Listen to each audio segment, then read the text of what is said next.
ɗo woni morso maɗa pullo ko pullo jawa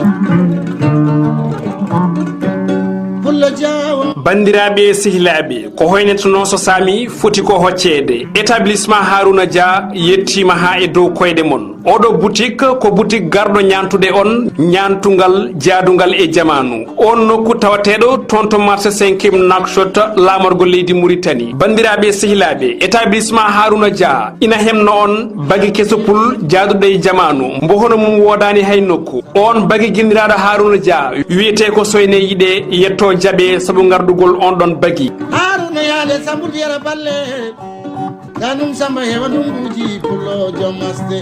mbimi on bagi holto ummi ko kanko Harouna Dia yehi caggal leydi o addani on oɗo bagi pattam lamijo on gorko pullo wi oɗo bagi alamo kandinmi ɗum tan sowna jiɗɗo ñantade yooɗa sowna jiɗɗo ñantade fadɗa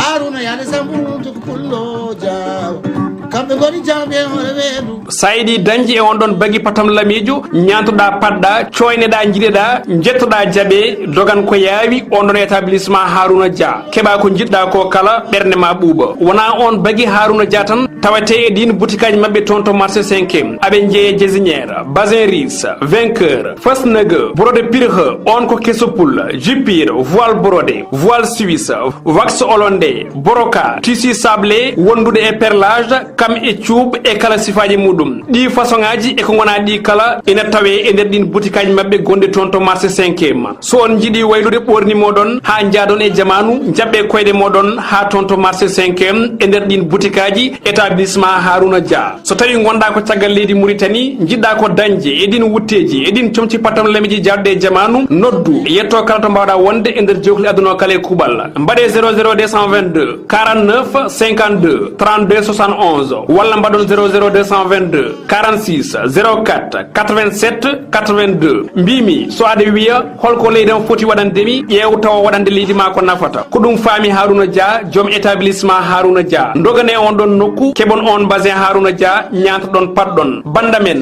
paamede ko yooɗi ala e daranam ha jawɓe e jamala ha jawɓe dalle biram Harouna yaale sambudi tanum yara balle